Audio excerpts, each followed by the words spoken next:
de descredibilizar a imagem do Savimbi ou eliminar mesmo definitivamente a história, o Savimbi da história da UNITA? O objetivo dos marimbondos, os atuais patrões da direção da UNITA, o objetivo é desfazer a UNITA do Dr. Savimbi. Okay. Isso que não tenha dúvida, as pessoas não podem... Dar-lhe outro exemplo. Pergunte, quem quer que seja, quantas vezes, por exemplo, Adalberto citou o nome do Dr. Savimbi nos comícios. Não tem citado? Não. As pessoas têm que saber isto. Okay. Eu há tempo escrevi, não apenas eu, mas outros militantes, e as pessoas perguntam, mas como é que é essa cisão? Como é que é este problema na UNITA? A questão é muito simples. Quando da realização do Congresso em 2019, realizou-se o Congresso, o presidente Adalberto, o senhor Adalberto ganhou o Congresso, como ganhou, e, portanto, precisávamos dar rumo ao partido, que as nossas diferenças que ficassem para trás. Mas depois percebemos, da composição, digamos, da estrutura do partido, percebemos que havia elementos muito graves. Desinteligenciou o partido, colocou-se muitos analfabetos na direção do partido, muitos analfabetos. Analfabetos letrados, com gravatas finas, vagueantes pelas cidades. Desintelectualizou-se o partido, não é? E, digamos, corruptocratizou o partido. Há muitos corruptos agora no partido, muitos corruptos, e, por sinal, tribalizou-se o partido. Okay. Eu, em companhia dos outros quadros, achamos que aquilo era uma aberração. Dar-lhe um exemplo simples. O presidente do partido é do AMBO, certo? Okay. O vice-presidente é do AMBO. A segunda vice-presidente é do AMBO. O secretário-geral é do AMBO. O secretário para a organização é do AMBO. O secretário para a mobilização é do AMBO. A presidente da Lima é do AMBO. O que é que isso quer dizer? Tribalismo. Okay. Tribalismo. Eu sou de Malange. Você não pode ser presidente do partido e tribalizar o partido. Okay. Tu não podes fazer isso. Tu tens o secretário-geral da Jura. É do AMBO. Então, mas como é? A UNITA resume-se no AMBO.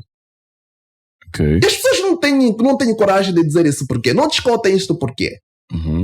Não é? Okay. Por que não se aborda isto? Por que as pessoas não tenham coragem de dizer que isto está mal? Não é? Há discurso que se diz, tu se fores do norte, dificilmente vais subir para o poder. Depois apanhamos um programa estratégico dos quadros do AMBO. Também não são lá, não tem lá. Tem quadros inteligentes e intelectuais do AMBO. Tem quadros, mas na sua maioria são que estão ali, dificilmente são inteligentes, né? Mas tem alguns. Okay. Por exemplo, do Horácio Jujuville, é uma pessoa extraordinariamente inteligente. É do AMBO.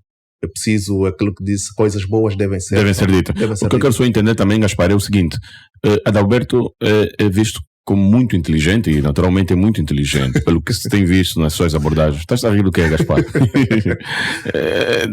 Temos visto e ouvido, parece ser muito inteligente, vou dizer assim, né? Parece ser muito inteligente. Exato. E como é que é possível uma pessoa com a capacidade dele intelectual e de discernimento, e muito seguro naquilo que diz e nas suas ideias, ter pessoas no seu grupo 90% analfabetizar, ou seja, ter 90% do seu grupo analfabetos? Por que qual seria esse interesse? Por que ele não deu conta ou não dá conta deste erro? Olha, desta falha? Normalmente as pessoas com visão um bocadinho mais avançada, não necessariamente inteligente, não é? Mas que têm uma visão normalmente um bocadinho mais avançada e que não têm uma ambição clara, tende a ter pessoas menos inteligentes ao seu redor para não o questionarem. Para não questionar. Não questionarem. Okay. Porque repara, o que é que eles fazem? O que é que eles dizem? Não é? Então é normal, por exemplo, uma direção ser 99% do AMBO. Isso é normal. Okay. Tu vais aqui próximo, aqui o secretariado-geral, aqui junto ao Rádio Eclésia. Do secretário-geral até o cozinheiro é do AMBO. Você acha que isso é normal? Ok. Mas esse tribalismo não te parece coincidência? Não é coincidência, vou lhe dizer mais. Isto começou mesmo comigo numa das reuniões do Comitê Nacional, eu estive presente, depois do Adalberto tornar-se presidente, e o secretário-geral, por sinal é dos secretários-gerais mais analfabetos que nós já tivemos na nossa história. Dos mais analfabetos. Não o facto de ser analfabeto do ponto de vista... É um analfabeto letrado, né? Diplomado, um analfabeto diplomado. E ele chega e diz o seguinte numa reunião.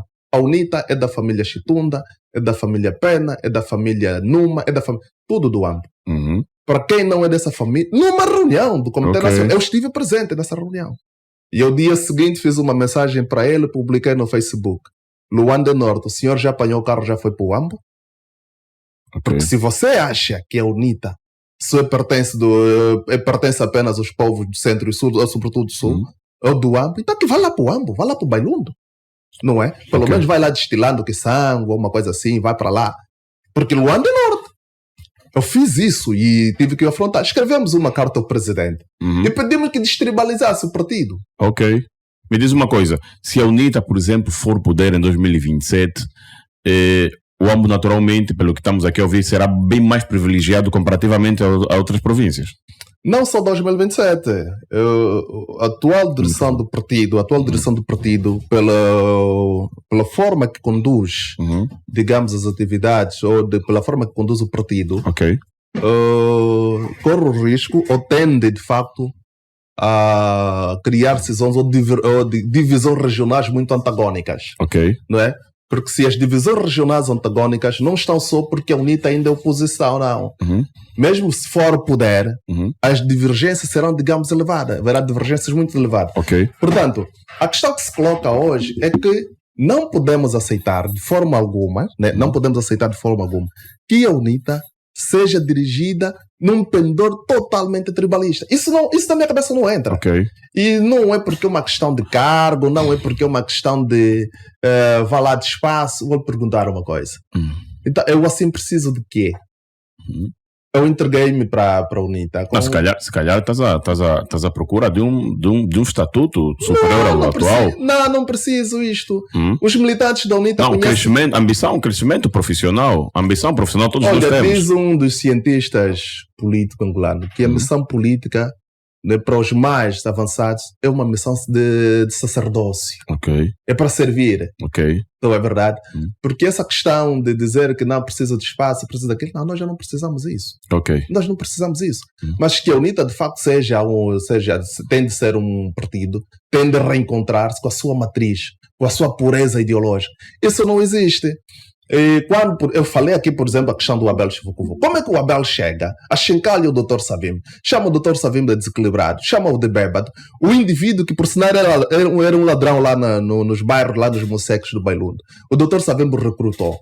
E, portanto, não respeita o seu criador político. E depois vê que ninguém diz nada. Nem o próprio secretário-geral, nem o próprio Adalberto, que é o presidente do partido. Ninguém diz nada, ninguém consegue repudiar o Abel, ninguém consegue dizer nada. Vamos já para um intervalo rápido, já passamos, mas eu quero lhe fazer uma pergunta antes de irmos ao intervalo.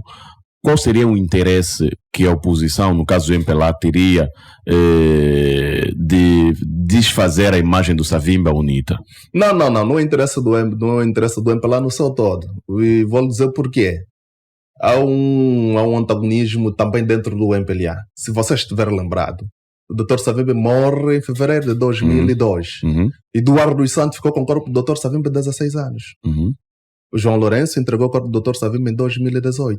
E aquele que dizia o próprio Dr. Savimbi, parafraseando o Dr. Savimbi... Estamos só mais 30 segundos. Exatamente. Coisas boas ser feitas pelo MPLA devem ser pontuadas para podermos criticar coisas más. E, portanto, nesse aspecto, nós temos que pontuar aquilo que foi bom, um dos bons feitos do João Lourenço, que é a cedência do corpo do Dr. Savimbi para o seu enterro.